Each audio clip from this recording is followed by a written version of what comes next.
Hi, and welcome to Omni Edition Garden City. I am Dan York. With me now is Glenn Anderson.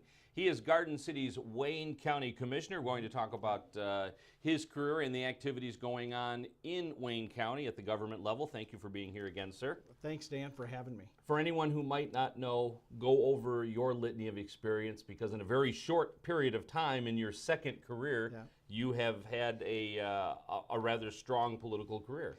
Well, I've been fortunate to have the support of the people that I represent, and you know, it's almost every day that I think about how fortunate I am to have had that support.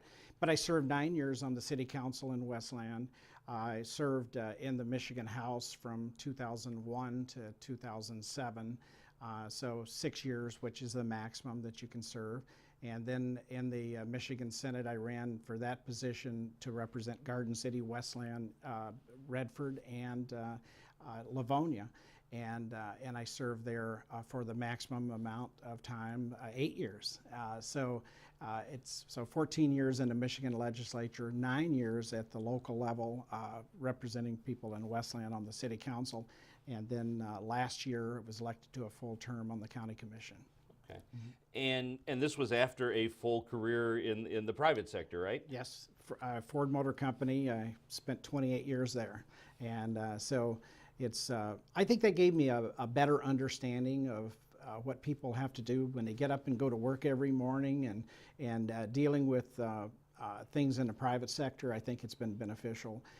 And it's also been very beneficial when I was in the legislature to have served at the local level and understanding what municipalities deal with as far as regulations and other issues they might have with the state. Okay. And your position with the Wayne County Commission now, how long is that term? It's a 2-year term, and I was elected last November. The 2-year term started in January. Every 2 years you have to run for re-election, so that means next year I'd be running for re-election. And it's a much different job, but similar in some other ways to my time in the legislature and also on the City Council. It's a legislative role for the county.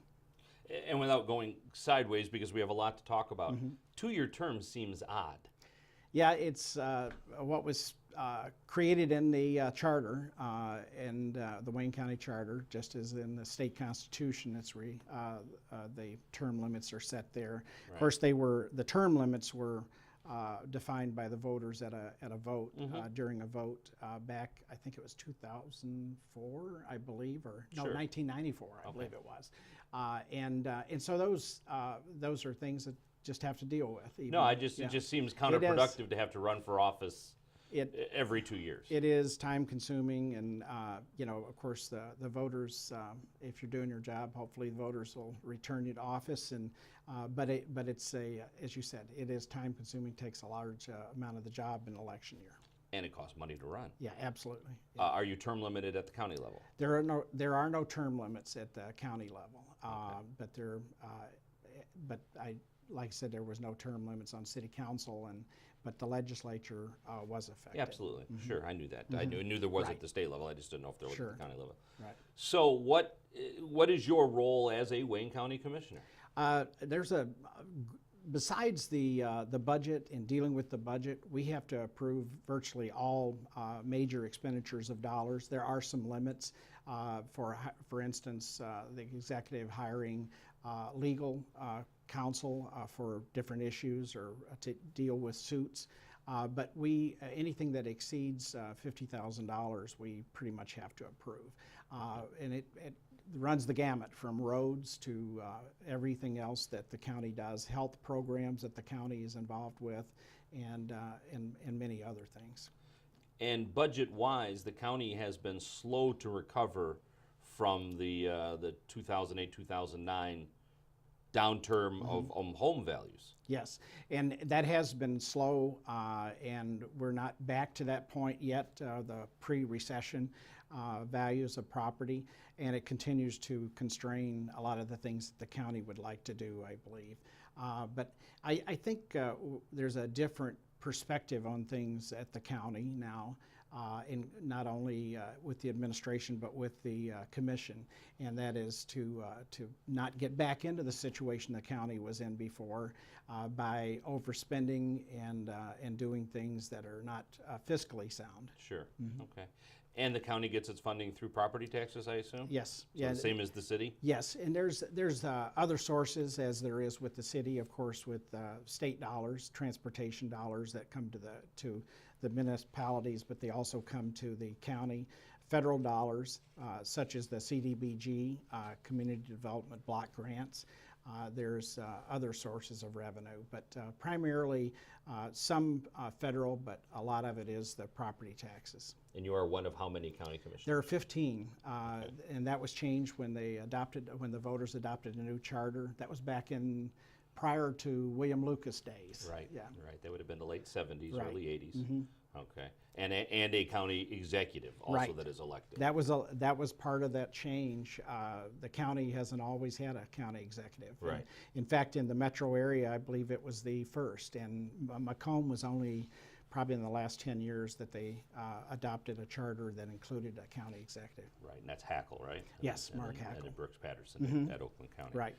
So, what have you learned? What have you been able to do in the 1 year, not even 1 year, that you have been a part of the Wayne County Commission? It's been a very interesting job. It's like I said, it's different challenges than I experienced in the legislature, but there are similarities, and one of them I think is trying to make fiscally sound decisions.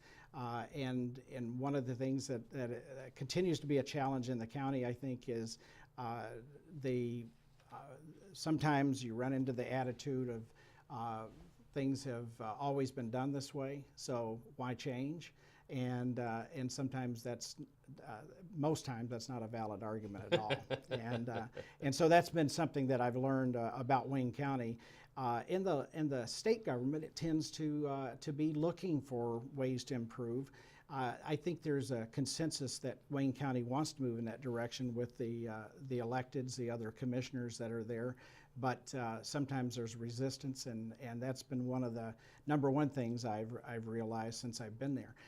But I feel like I've been able to accomplish some things because I've joined with others that are looking for reforms and different ways to do business with the county. And I've always been one to believe that in an elected position, the government and those that are leaders should always be responsive to the people that they represent, and in the communities trying to provide a service and to treat them as customers, not treat them as someone that's maybe messing up their day or bothering them when they're having a coffee. So it really has to there needs to be a change of attitude, I think, in as well as in the county, and I think all levels of government. We have to remember who the customers are, and that's the people we represent. And I guess that's reflected in the committees that you sit on. Yes, it is. And one of the key committees that besides the statutory committees such as Ways and Means, which dives into the budget and recommends to the commission the budget that gets voted on, I serve also on the Government Operations Committee. We call it Government Ops. I also serve on the Health and Human Services and Economic Development Committee. And so I get really a little bit of everything that happens with the county in all those committees that I serve on. Plus I have a special committee that I chair, which is accountability, transparency and accountability. It's accountability and transparency.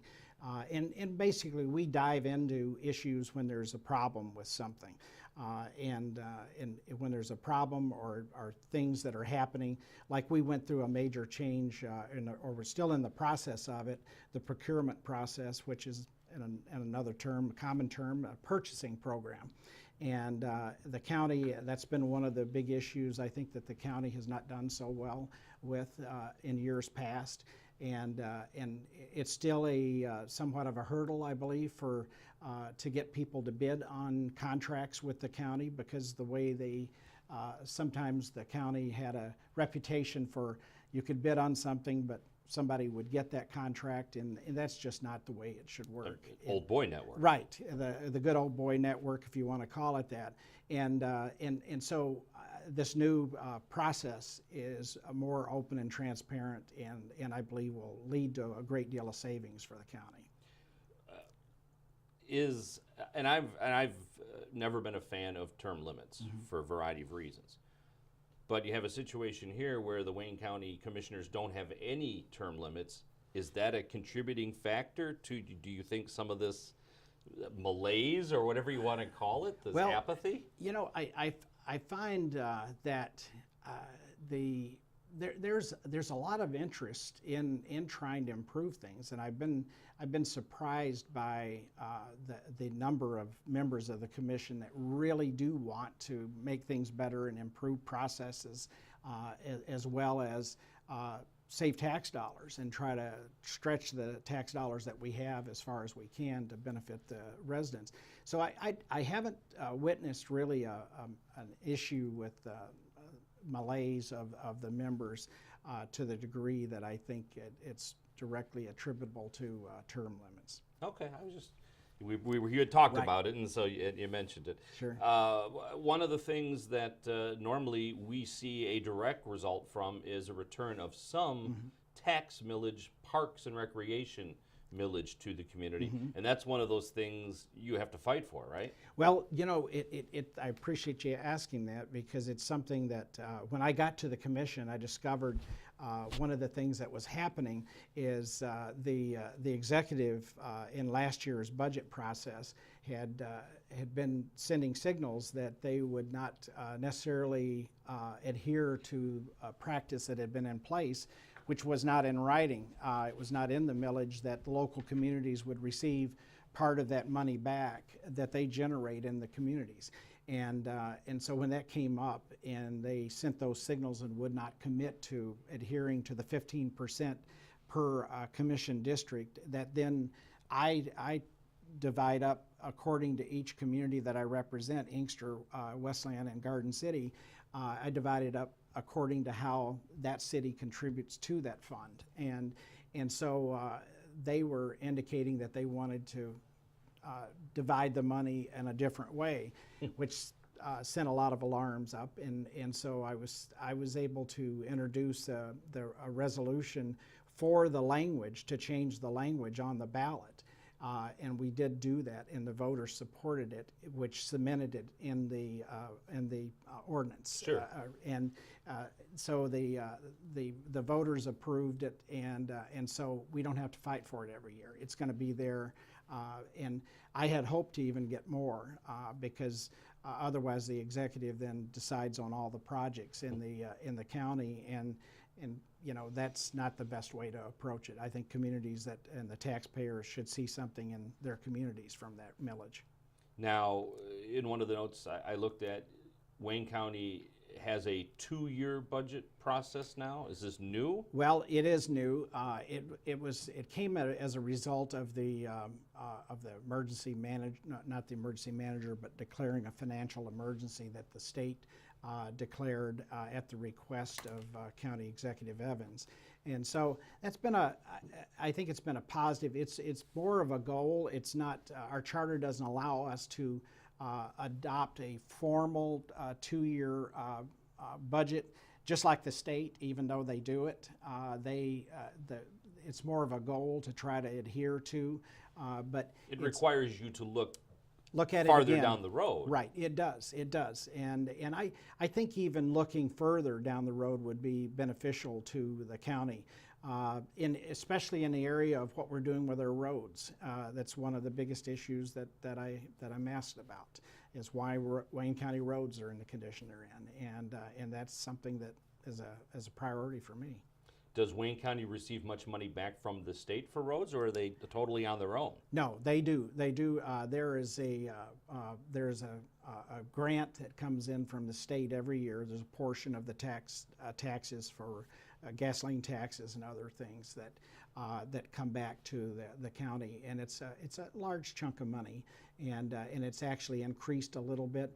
We're not really seeing, this year will probably be the first year that we'll see the effects of the the legislation that passed in Lansing that was supposed to increase our road money coming Sure. back.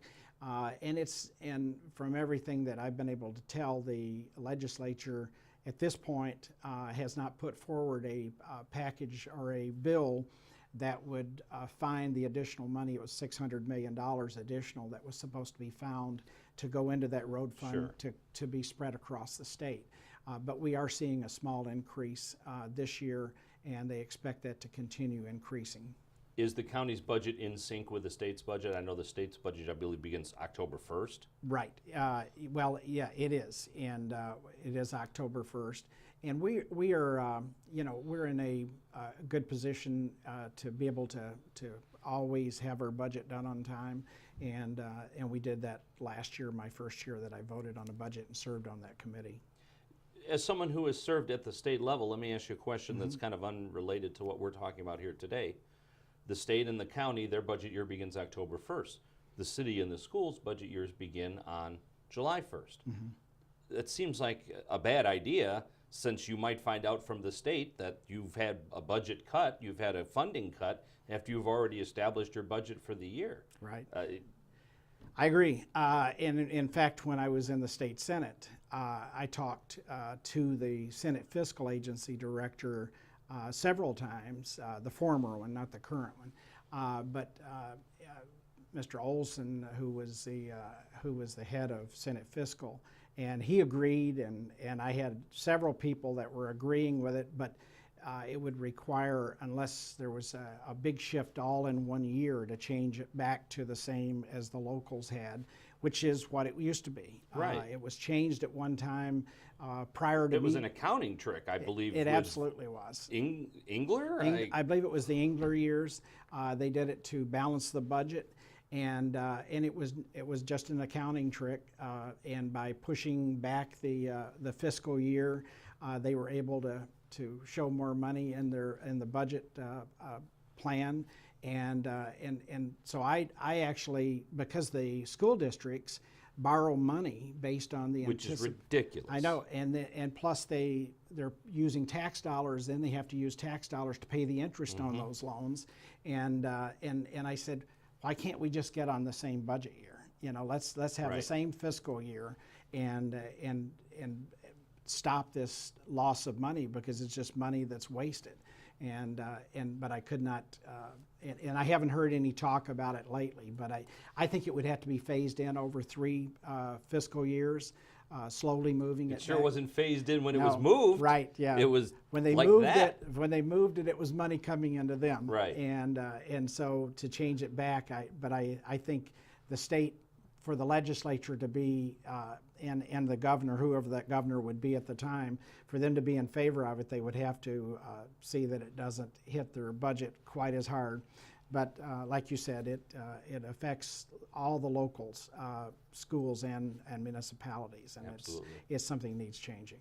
So talk to me about community development block grant funds. The word on the street is it could all go away. It comes from the federal government, but it's managed by the county, correct? Well, in communities that are under 50,000 in population, the county directs that money to the locals.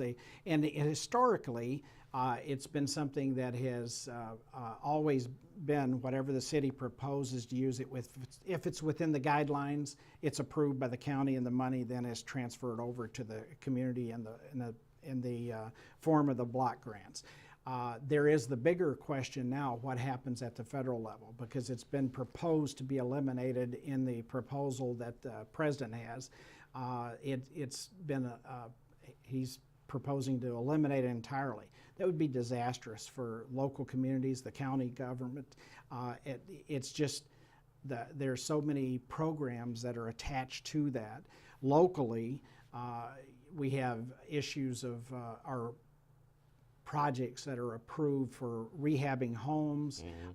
Which is primarily what Garden City uses it for. And also other community improvements that are within the guidelines that would just go away entirely, and that's just unacceptable. I don't know if that's a trial balloon they flew up or raised, but it's something that would be disastrous, and I'd actually encourage people to contact their federal legislators, and I believe ours are, locally anyway, are in support of retaining what we have. But it is, it's something that we need to take seriously because it could have a very negative effect on us. But it's also, I wanted to mention too that CDBG dollars, even when the county decides how the money is going to be spent or whether or not they let the locals continue to make the decisions, we had an issue last year that the county executive, his folks had decided they wanted to capture part of that money, and it was not a small amount, it was 40%. And so working with Garden City leadership and their person that they actually employ to work on some of these proposals to submit for the money, I was able to work with the locals, and we were able to get that roll back to 20%. I went to the commission with it, and we put a lot of pressure on the executive's office that we wanted to know exactly why this was happening, and we also wanted them to understand the impact that it was going to have on the local communities. And as a result of those meetings and meetings here at the local level, we were able to roll that back to 20%. And it may not happen at all, but because we haven't seen the proposal yet, is that they've actually put together projects. Okay. And they were talking about using that 20% for key projects in some of the communities, in groups of communities that are in the same program, right. Major projects, so they would have more money to work with. But then it would certainly impact the programs that the individual communities had. Absolutely. The hot button item for the county, at least news-wise, is the Wayne County Jail. Yeah. Nothing has happened in however long it's been, 3, 4, 5 years, however long that is sat vacant. We talked about this a year ago, right. And you had thoughts that something might have happened by now, right. And obviously it's a cat and mouse game now between Dan Gilbert and the soccer folks and Warren Evans, it appears. Right. Well, you know, I agree with the executive on the approach that he decided to take. It was we had the proposal by the Gilbert folks, Gilbert and Dan, Tom Gorham, I think it is. Gorse, yeah. Gorse. And it was a proposal that looked interesting enough to pursue it further, but we also wanted to continue on the track with the company that had basically the only one had put forth a proposal, which was a Walsh company out of state. The people that had... They had not worked on the. They were not the jail. original project. No, they were not. Manager, okay. Yeah, so it's a new company, construction company that they have experience in doing projects like this, and so he decided to take a dual track, let them to continue to proceed, and when we make a decision on which way we go, which should be by June, that everything is supposed to be back before us. I heard that before, right. Because we were supposed to have something in April of this year, late March, early April, and then that's when we were hit with the, right along that time was when the proposal came from Gilbert. And it's interesting in the fact that it would not only take care of the problem of the jail, but it would also provide a new courthouse, which estimates are to bring that one up to the standards that it should be for a court, would be $40 to $50 million to renovate that. This would replace the circuit court building, the Frank Murphy Hall, right? Right, directly across the street from where the jail property is. Right, which is on the corner by Gratiot, just north of Greektown. Yes, yeah. And it would also replace the juvenile detention center. I believe it's federal law requires us to keep those prisoners separate, you know, the juveniles from the adult population. So it would replace all three of those facilities, which would be something that we would have to pay for down the road, or the county would, whether I'm there or whoever's there, would have to deal with down the road, and it probably would be within the next 5 to 10 years. Is it specifically the Mound Road site where they would move this, or has that no, not been determined? No. This project would be on Forest Avenue and near 90 or near 75. So it's I think within a couple miles, within 2 miles of where the current jail property is, and it's just up. That's Wayne to the State-ish. northeast, yeah, just to the northeast, Right. and it's property that there is a building that's there. It was a former, I believe it was a former court building, Okay. and it's not being used, and it's just sitting there falling apart. And so the determination has to be made whether or not it can answer all the questions and all the needs of the county to be able to replace all 3 of those facilities on that piece of property. And that we won't come to until we see the final. They've been negotiating since they received that offer with Gilbert, or from Gilbert. And when we receive all of them, it's going to be a comparison of Sure. what the Walsh proposal to complete the current jail is going to cost the taxpayers versus what the Gilbert proposal represents. And correct me if I'm wrong, but what people don't see is that the underground infrastructure is already in. Yes. The tunnels and whatever that go back and forth between the jail and the Frank Murphy Hall of Justice. Help me out. The current jail that's down there that is not. I mean, they have to transport prisoners by car, correct? That's true. Yeah. Okay. So that was a one of the good things that was planned in that jail is, and I toured that back last fall.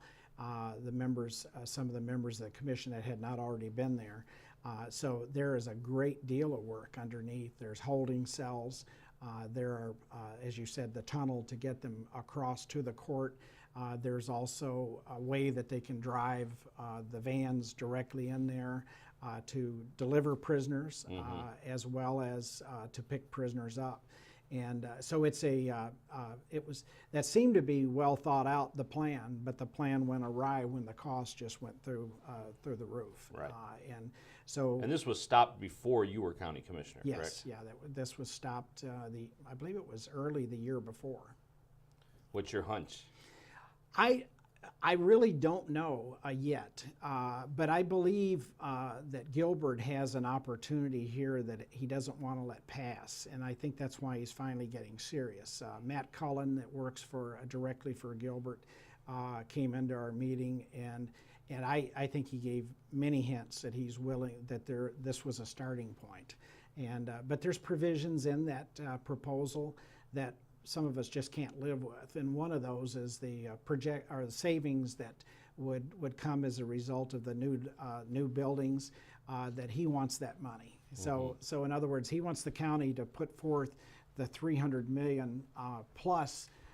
Give him any savings, and there's no cap on that, Right. no time limit, and that's unacceptable. I mean, the county shouldn't be writing checks to Dan Gilbert, every year, and I think that might have been one of those things you just put out and you're willing to give up on, but that's something that's been being negotiated as we speak. I mean, if you look at this big picture, when the jail and when the court was put there originally, it wasn't a bad location for it. But as Right. time has evolved and the entertainment district there has expanded, if you were doing this all again, I don't think anyone would ever put a jail and a court shoved into that area. But no one anticipated all of the stadiums and the casino and everything else that's grown up in that neighborhood now. That's true. That's true. It's, as they say, hindsight's 50/50 or 20/20, I should say.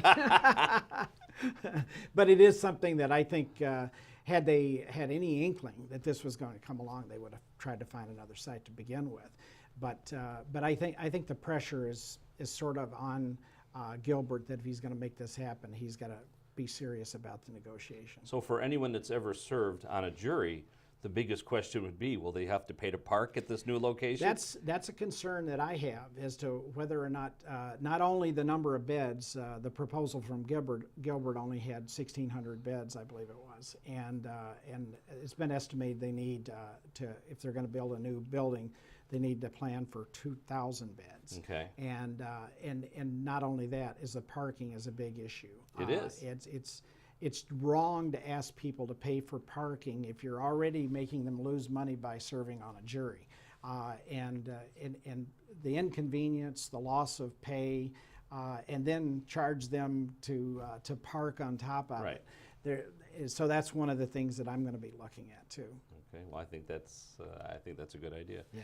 Let's talk about a little closer to home, Cherry Hill, from Merriman to Wayne Road, paved last year.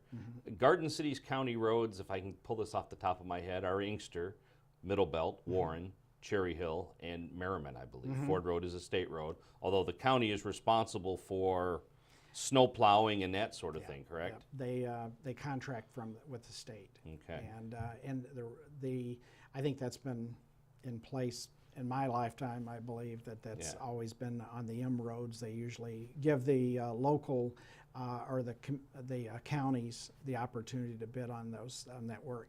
But yes, in Cherry Hill, as you mentioned, just went through a completion, and I believe they've got a little bit of cleanup work left Doing on curb and sidewalk and that sort of thing. And that's phase 2, which they couldn't get to last winter. Sure. Yeah. Any plans for the additional stretch of Cherry Hill from Merriman to Inkster that's in probably just as bad a shape as the stretch they got fixed was? Yeah, it probably was at that time, and that was before I got on the commission, but at that time I believe it was determined the worst of it was from Merriman to Wayne Road.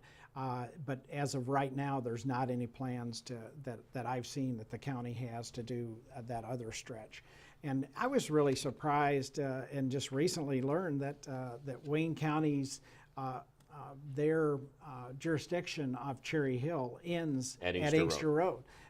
Because one would assume that it would continue on maybe at least to Beach Daily or something, but it doesn't. That's then local jurisdiction. Right, that's Dearborn Heights and Inkster there. And but it has been a big improvement. We've still got some problems on Cherry Hill, around Radcliffe and Cherry Hill with some flooding, and it was pretty serious with the amount of rain that we've had. So the county, I brought it to the attention of the engineer, the chief engineer for the county, and they were out there. One of our council members mentioned that they saw the crew out there, and they were trying to determine what's causing the problem, and then they said they'd help within a couple of weeks to get it rectified. Okay. And as long as we're on the subject of asphalt, a project here in the community that has kind of gone south, the high school parking lot project. Now, folks wouldn't probably realize that the county had an involvement in that. And for folks that don't know, that project was started, I believe, the day after school ended last year, and as we said here on May 10th, is still incomplete, but the county has played a big role in this project, and maybe to the detriment in some degree, the fact that the project is not done has a lot to do with Wayne County. Yeah, well, there certainly have been some major issues. The superintendent reached out to me last year when they started running into issues, and it sounded as though it was an issue with the permitting office of the county. But there's also the contractor, whether or not they got everything to the county on a timely basis. But we're digging into it, and I'll probably have a hearing on it or committee meeting on that particular issue with the permitting office to try to get to the bottom of what's happening. We're also trying to gather more information from other commissioners that may have had an issue with the permitting office too. Because I know in one instance, when the contractor sent the plans back down to the county, the person that usually approves them was on vacation. And that's unacceptable. Someone should be there to be able to make sure that everything continues smoothly, whether or not someone's on vacation. And then it also, from what preliminary information that I have, is that some of the proposal, one of the problems was that the proposal was changed or was resubmitted according to the plans of the county, that the requirements of the county, and that they wound up moving the goalpost again. And that's unacceptable, you know. So I think a lot of the problems that we have within Wayne County is training of some of the employees and making sure that best practices and and as I said earlier, keeping in mind that those folks are our customers that come in, and treating them that way is the way anyone should be, any government and any level of government should be operating. And just to clarify too, because in my mind, and I'm not an engineer, but this was simply a repaving of a parking lot, but it evolved into retention basins and retention basins and drainage and everything else. Now, is this a state MDEQ requirement that is being passed through the county? I mean, because you and I talked about this beforehand. I just saw a lot of tax dollars being wasted there. Right, and that bothers me a great deal, and that's why I want to get to the bottom of what happened. But one of the things that the county has had in place, for my understanding, for a number of years, is anytime a project comes in, whether it's a parking lot, is they want to bring it up to the standards of discharge of the water and how it handles the water. And the goal has always been, and I think it goes back to the Fikens day, when Judge Fikens was over water and was basically put in charge of making sure the Rouge was cleaned up. And one of those things was to detain water or retain water, but primarily detain it to slow the process of how much water flows into our tributaries that then dump into the Rouge. And that's one of the reasons that these standards were increased and made more stringent.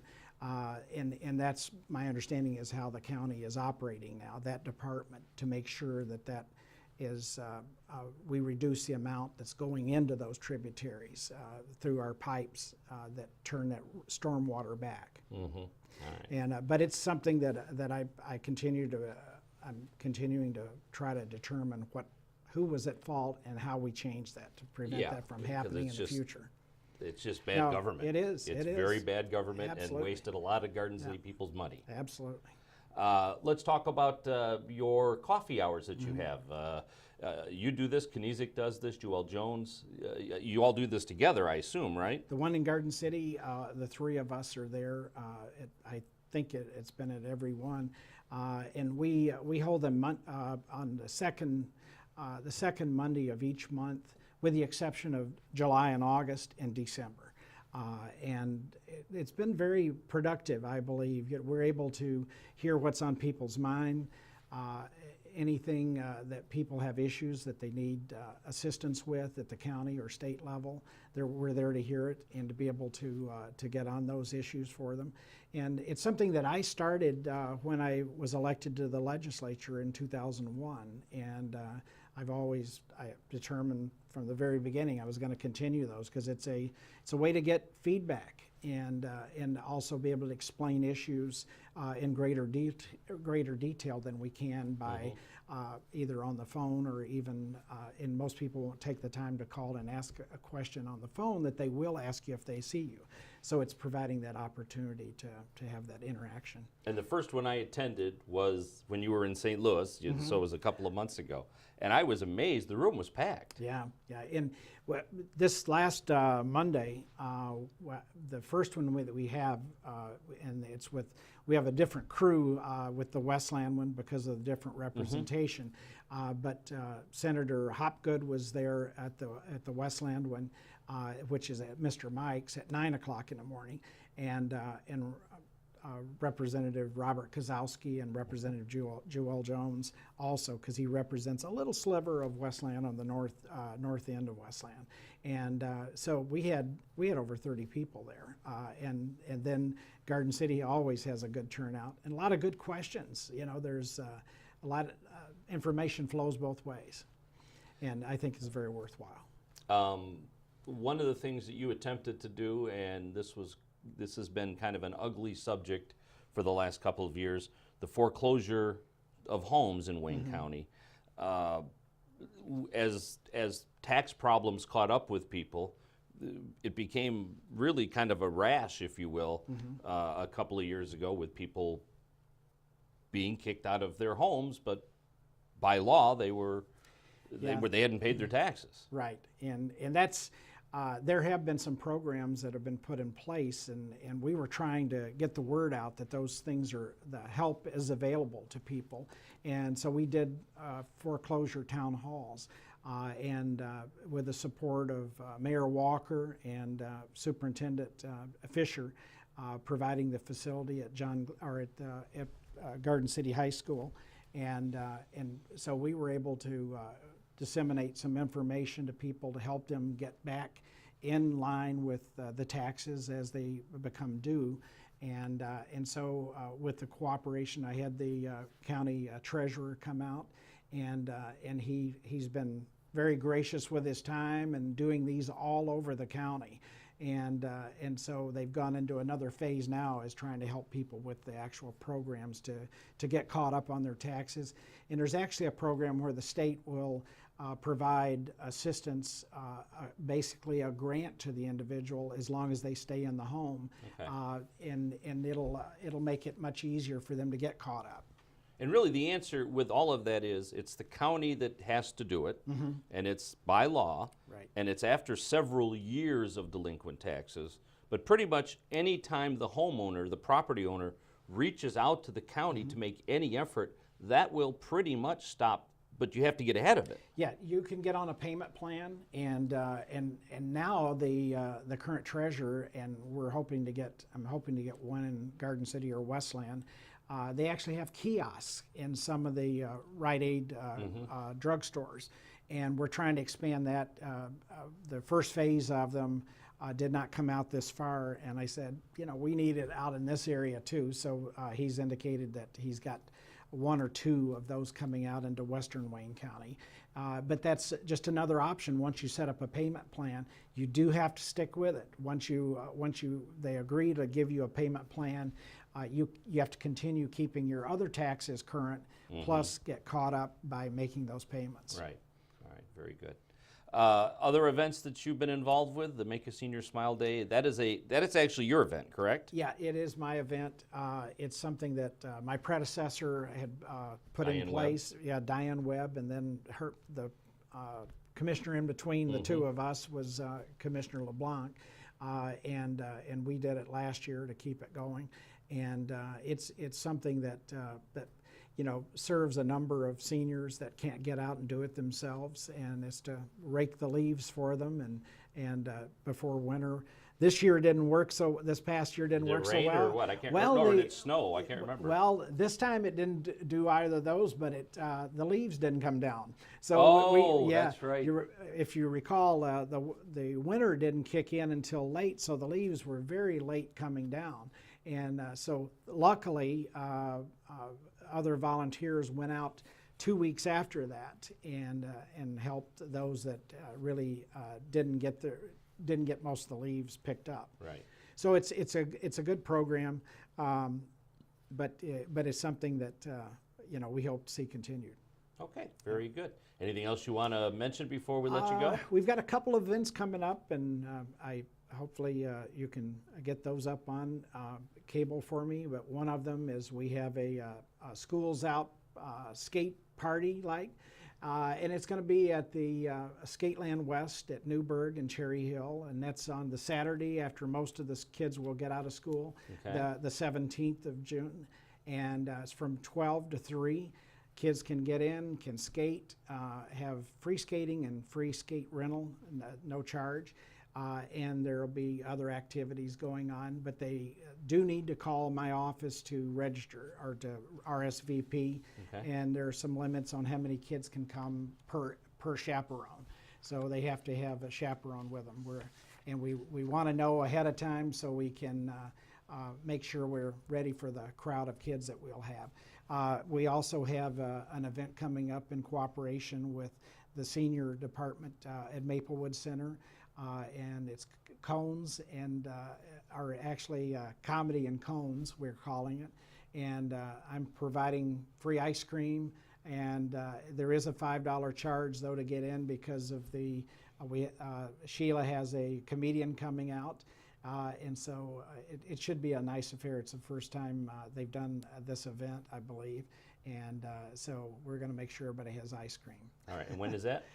That is on June 23rd. Okay. June 23rd. All right, very good. Well, I want to thank you for spending time with us. Thank you for going into detail on some of the stuff and indulging me a little bit on the high school parking lot. But we wish you the best of luck, and hope you keep bringing good things back to Garden City. Well, appreciate it. Thank you. All right, Thank you very much. Thanks very much for watching Omni Edition Garden City. I'm Dan York. Good night, everybody. Thank you.